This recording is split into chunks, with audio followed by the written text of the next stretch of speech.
नमस्कार। ये बहुत ही रोचक विषय है और बहुत ही सेंसिटिविटी वाला भी विषय है। जब भी कोई इस बारे में बात करना चाहता है, तो सबसे पहले लोग पूछना चाहते हैं या कई बार पूछते भी हैं, तुम हमको बता रहे हो कि भगवान को कैसे मिलना है, तुमको कभी मिले हैं या नहीं? तो यदि आप इस प्रश्न के साथ इस वीडियो को देखेंगे, तो मेरे को भय है कि आप ज़्यादा कुछ सीख नहीं पाएंगे। परंतु यदि आप एक विस्तृत बुद्धि से, एक ओपन माइंड से इस वीडियो को देखेंगे, तो संभावना है आपको कुछ ऐसा सीखने को मिले जिससे आपकी आध्यात्मिक यात्रा में आपको फ़ायदा हो।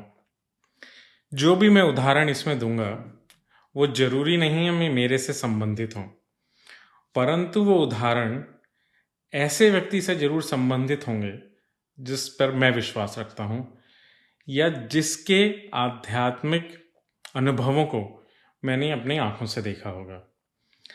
तो आप इस विश्वास के साथ इसको देखिए कि जो कुछ भी मैं अपनी छोटी सी बुद्धि से आपको तुच्छ सलाहें देने जा रहा हूँ, वो कहीं ना कहीं आपके काम आएंगी। हम अक्सर जब पूजा करना शुरू करते हैं, पूजा पाठ, मेडिटेशन, तपस्या, और उम्मीद रखते हैं कि भगवान हम तुमसे मिलना चाहते हैं, कुछ दिन करते हैं और फिर भगवान ऐसा लगता है हमें मिले नहीं हैं और हम उनको छोड़ देते हैं। परंतु हम एक चीज़ भूल जाते हैं कि भगवान साक्षात रूप में हमारे सामने आएंगे इतने छोटे से मेडिटेशन से या थोड़ी सी पूजा से, वो संभावना बहुत कम है। वो तभी संभव है यदि आप हजारों वर्षों से तपस्या करते जा रहे हो, थोड़ा बहुत आपका छूट गया हो, 99 के स्कोर पर हो, एक रन मारा, 100 आ गया और आपका शतक बन गया, वो संभावना कम होती है।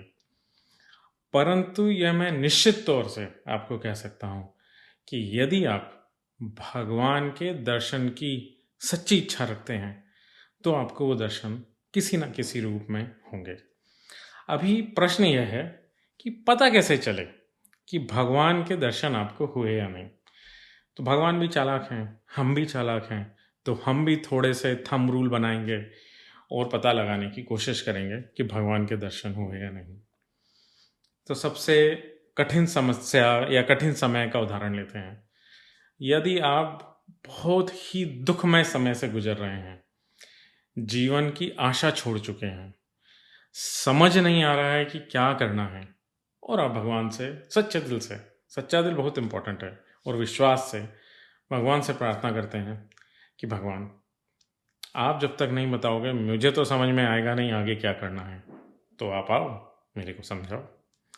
तो सबसे आसान प्रूवेबल उदाहरण तो है कि भगवान सपने में दर्शन देंगे आपको और आपको थोड़ा सा ज्ञान देंगे जो आपको याद रखना है।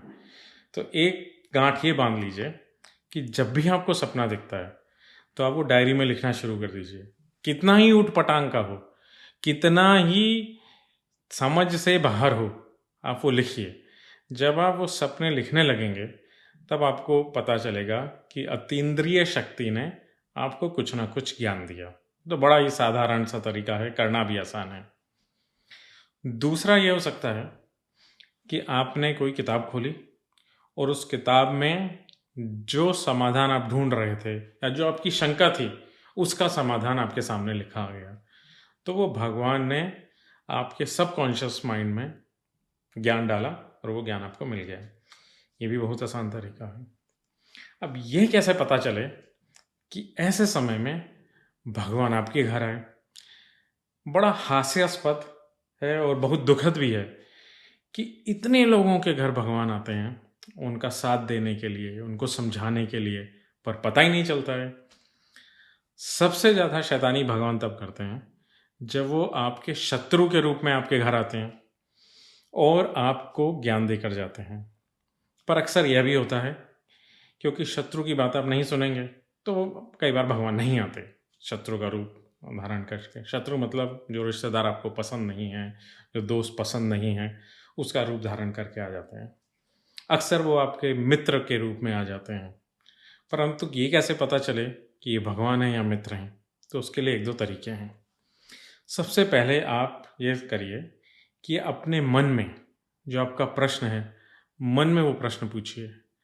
यदि वह व्यक्ति जो आपके घर आया है, उसका उत्तर स्वतः ही दे देता है, तो वो साक्षात भगवान है। यदि आपकी पूरी श्रद्धा है, तो आप उनके वहीं पैर छू लीजिए।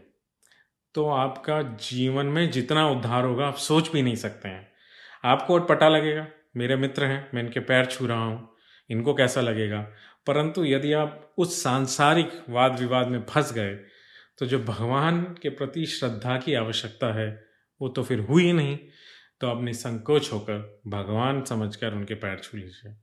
चलिए, आप संकोची व्यक्ति हैं, तो आप मन ही मन उन्हें नमन करके अपने जो 1-2 प्रश्न और हैं, वो पूछ लीजिए। आपको इतना आश्चर्य होगा कि जो मित्र आपके जीवन के बारे में कुछ नहीं जानता, वो आपको ऐसी-ऐसी बातें बता रहा है, जिसको पता ही नहीं हो सकती थी। और यदि ऐसा हो रहा है, तो वो साक्षात भगवान आपके घर आए हैं। दूसरा तरीका, भगवान अक्सर आपको तीर्थ स्थानों में अक्सर मिल जाते हैं। यदि कोई अनजान व्यक्ति आकर आपकी मदद कर दे, आपका सहारा दे दे, आपको मंदिर में दर्शन करा दे, तो वो आप भगवान ही हैं। वो आपको ऐसा दिखेगा कई बार कि अरे ये किताब बेचने वाला व्यक्ति है, इसने मेरी मदद कराई थी, या ये घोड़े वाला व्यक्ति है, इसने मेरी जाके मदद कराई थी, ऐसा आपको लगेगा। उसका भी एक टेस्ट है। भगवान को समझने के लिए थोड़ा भगवान की शैतानियों जैसा सोचना पड़ता है। जब आप थोड़ी देर बाद घूम फिर कर आइए, उस व्यक्ति को प्रणाम करके बोलिए, बहुत बहुत धन्यवाद, आपने इतनी मदद करी। और अगर वो व्यक्ति देखे, हाँ मैंने तुम्हारी मदद करी, तो बस, तो भगवान उसी का रूप धर कर आए थे और आपका साथ वो देकर चले गए। उस समय में भी आप उनके पैर छू लीजिए, क्योंकि जिसका रूप धर कर आए हैं, वो भी बड़ा सौभाग्यशाली व्यक्ति है। और ये भी हो सकता है कि भगवान आपको ऐसा दिखा रहे हो, अरे मैं तुमको नहीं जानता, तो तब भी पैर छू लीजिए आप भगवान के। और ऐसा नहीं है कि भगवान आपको मनुष्य के रूप में ही आएंगे। कई बार अगर आप ध्यान देंगे, तो पशु, पक्षी, इनके रूप में भी आपको भगवान के दर्शन होते हैं। वो कैसे पता चलेगा कि ये भगवान है या नहीं? आप उस वक्त पशु पक्षी से, यदि आपकी पूरी श्रद्धा है, तो जैसे ही वो पशु पक्षी आपके पास आएगा या छुएगा, तुरंत आपके शरीर में एक सिहरन होगा और आपको पता चल जाएगा कि ये भगवान है। कायदे से तो वहीं नमन करिए और दोबारा उनसे आप प्रश्न पूछ सकते हैं। देखिए, अगर आप भगवान ही हैं, मैं आपको पहचान नहीं पा रहा हूँ, तो ऐसा करिए, मेरे चारों तरफ एक चक्कर काट लीजिए, या ऐसा करिए बाएं चले जाइए, या ऐसा करिए ये पानी पी लीजिए, जिससे मैं आपको पहचान तो सकूँ। पशु पक्षी में ये फ़ायदा है कि भगवान ये दिखाने के लिए तैयार हो जाते हैं कि मैं भगवान हूँ, और तुम उनको वहीं नमन कर लीजिए। पशु पक्षी के रूप में भगवान इसलिए भी आते हैं कि हम समझ सकें कि हर जीव में भगवान का ही वास है। और अक्सर आप आजकल देखा गया है कि लोगों में पशु पक्षियों से बहुत ही बैर है, हमें को एग्जिस्टेंस करना ही नहीं आता है। तो इसलिए भी अक्सर आपको भगवान पशु पक्षी के रूप में जरूर मिलेंगे। सारांश ये है कि जब आप भगवान को दिल से पुकारेंगे, तो ऐसा हो ही नहीं सकता कि भगवान आपसे मिलने नहीं आएंगे। एक और भगवान का तरीका ये भी होता है कई बार कि आप भगवान को पुकार रहे हैं, भगवान आ नहीं रहे हैं, और आपको 12 बजे पुकार रहे हैं आप। अभी कहाँ से भगवान आएंगे 12 बजे? कोई आएगा तो आप शायद दरवाज़ा भी ना खोलें, पानी भी ना पिलाएं, तो आपको हो सकता है फ़ोन कॉल आ जाए। तो वो फ़ोन कॉल आपको तो लगेगा दोस्त की है, परंतु वो साक्षात भगवान की फ़ोन कॉल है। सुनने में बड़ा अजीब लगता है, परंतु यह सब संभव है। और जब आप ध्यान से इस संसार को देखना शुरू करते हैं, तब आपको आश्चर्य होगा कि आप इतनी बार भगवान से मिलते हैं, इतने रूपों में भगवान से मिलते हैं। सिर्फ अपनी नज़र का खोट होता है, अपनी कमियां होती हैं कि हम भगवान को पहचान नहीं पाते। जिस दिन से आप भगवान को पहचानना सीख जाएंगे, तब से आपको अपने जीवन का ध्येय समझना आने लग जाएगा। जिस दिन से आप संसार के हर व्यक्ति में भगवान देखने लगेंगे, हर पशु पक्षी में भगवान देखने लगेंगे, उस दिन से आपको भगवान का रूप भी ज़्यादा देखने को मिलेगा। उस दिन से आपको भगवान से साक्षात्कार भी ज़्यादा होगा, और आपके जीवन का ऊपर नीचे का जो समय है, आप उस समय को आराम से काट सकेंगे। और आप भगवान से धीरे धीरे वार्तालाप भी कर सकेंगे। ये सब सुनने के बाद ये मत सोचिए कि मेरे को मिले या नहीं, ये इम्पोर्टेंट नहीं है। ये पूरा वीडियो इसलिए नहीं है कि मेरे को मिले या नहीं, वो मेरी प्रॉब्लम है। आपको मिलने चाहिए, ये आप यहाँ से सीखिए। इसके अलावा भी बहुत सारे तरीके हैं भगवान से मिलने के और बात करने के लिए, पर सबसे पहला कदम है पूर्ण विश्वास और पूर्ण समर्पण। आपको बहुत सारी किताबें मिलेंगी, बहुत सारे योगी संत अक्सर पूर्ण समर्पण की बात करते हैं। वो सिर्फ कहने की बातें नहीं हैं। जब भगवान के प्रति पूर्ण समर्पण होगा, पूर्ण श्रद्धा होगी, तो भगवान ही आपका ख्याल रखेंगे और वो आपको आगे का मार्गदर्शन करेंगे। एक दो छोटे से उदाहरण लेंगे इस वक्त और फिर अगले वीडियो में इसकी और बात करेंगे। अब अगेन मैं कॉर्पोरेट लाइफ में काम करता हूँ, बहुत सारे मेरे मित्र उसको देखेंगे तो मैं वहीं के उदाहरण देता हूँ। यदि आपका कोई साथी आपकी पीठ में छुरा घोंप रहा है, और ये बार बार मैं बोलता हूँ क्योंकि आजकल तो कॉर्पोरेट लाइफ में बहुत ही कॉमन हो गया है, तो आपको उससे दुखी नहीं होना है। अगर भगवान पे विश्वास है तो उसको दो तरीके से देखना है। एक तो ये कि आपने ही पिछले जन्म में ऐसा किया होगा तो उसका दंड आपको मिल रहा है, जिससे आपकी आत्मा सीख सके कि जब ऐसा होता है, जब कोई आपकी पीठ पीछे बुराई करता है, पीठ में छुरा घोंपता है, तो दिल पे क्या बीतती है, ये आपकी आत्मा को सीखना है। तो एक ये कारण हो सकता है। और यदि ऐसा नहीं है, वो अपना ही नया कर्म तैयार कर रहा है, तो भगवान पे विश्वास होना चाहिए कि भगवान आपको उसकी मुसीबत से बाहर निकाल देंगे, उसके चंगुल से बाहर निकाल देंगे, क्योंकि आपके जीवन में जो लिखा है वो तो आपको मिलना ही है।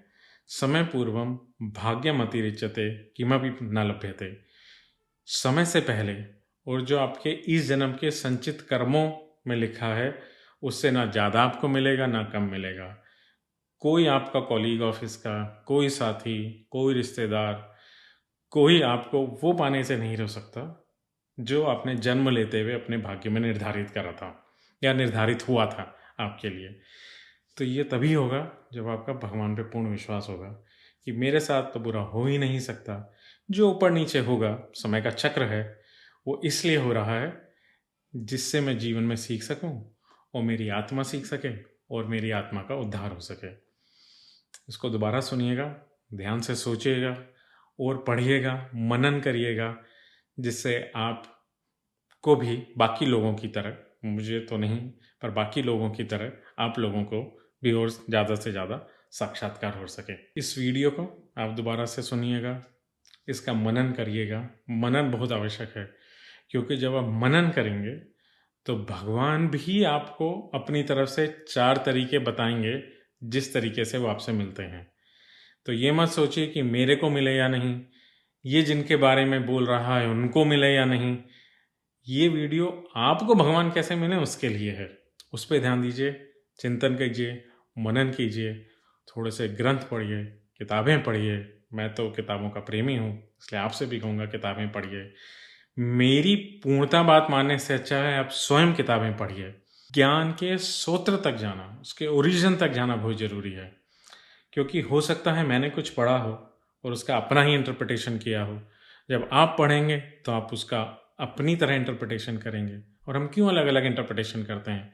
क्योंकि आपकी आत्मा की यात्रा और मेरी आत्मा की यात्रा बहुत अलग अलग है, तो हम एक ही चीज़ को अलग अलग दृष्टि से देख सकते हैं।